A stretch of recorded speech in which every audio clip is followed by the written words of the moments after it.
नमस्कार दोस्तों, Sharma coaching classes के यूट्यूब चैनल पर आप सभी का हार्दिक स्वागत है। मैं नीरज शर्मा, जो शर्मा कोचिंग क्लासेस के ऑनलाइन प्लेटफॉर्म पर आपको गद्य, पद्य एवं हिंदी व्याकरण से संबंधित चर्चा करूंगा।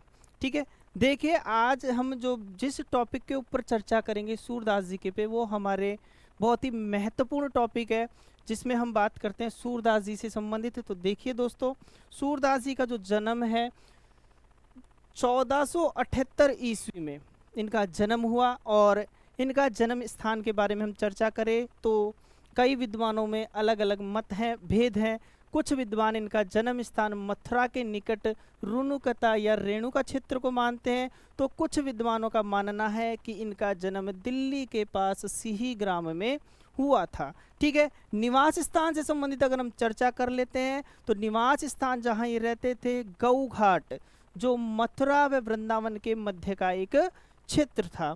ठीक है, अब बात करें इनके गुरु आचार्य वल्लभाचार्य रहे। यहीं से इनकी जो दास्य भाव की भक्ति थी वो साख्य भाव में परिवर्तित हुई थी। भाषा की बात करें तो ब्रज भाषा में इनकी रचनाएं हैं। रस की बात करें, हिंदी साहित्य में जो रस चलते हैं, इनके जो रस हैं वात्सल्य और श्रृंगार रस में इन्होंने अपनी रचनाएं लिखी हैं। निधन से संबंधित हम अगर बात करते हैं तो इनका निधन 1583 ईस्वी में पारसोली के पास हुआ था। रचनाओं के बारे में बात करें तो इनकी 3 महत्वपूर्ण रचनाएं, जिनमें सूर सागर, साहित्य लहरी और सूर सारावली इनकी प्रमुख रचनाएं रही हैं, जिनमें सबसे महत्वपूर्ण रचना जो है इनकी सूर सागर मानी जाती है।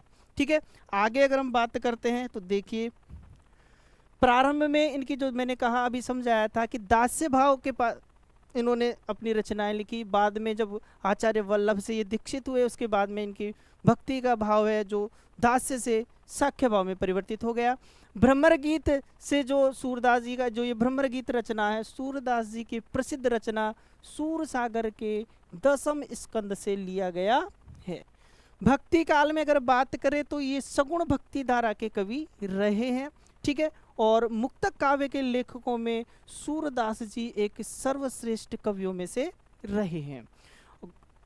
गोसाई विठलदास या विठलनाथ जी ने जिन 8 श्रेष्ठ कृष्ण भक्ति के कवियों की माना, उनमें से सूरदास जी ने भी अष्टछाप के कवियों में अपना स्थान प्राप्त किया है। अब देखिए सबसे महत्वपूर्ण जो बात रही है, विद्वानों में इनसे संबंधित बहुत मतभेद रहे, जन्म से संबंधित रहे हैं। और अब देखिए यहाँ कुछ विद्वान मानते हैं कि ये जन्म से अंधे थे, कुछ मानते हैं कि जन्म से अंधे कैसे हो सकते हैं। भाई जन्म से अंधे होंगे तो फिर उन्होंने रचनाएं कैसे कर ली, तो अलग अलग विद्वानों के अलग अलग मतभेद रहे हैं। ठीक है, देखिए आज हमने जो चर्चा करी है सूरदास जी से संबंधित चर्चा की है। नेक्स्ट जो हमारी क्लास होगी उसमें हम आपके सामने तुलसीदास जी को लेकर आएंगे। ठीक है, तो देखिए दोस्तों, आप शर्मा कोचिंग क्लासेस के ऑनलाइन प्लेटफॉर्म पर बने रहिए। चैनल को लाइक कीजिए, सब्सक्राइब कीजिए और हमारे ऑनलाइन क्लासेस लेते रहिए।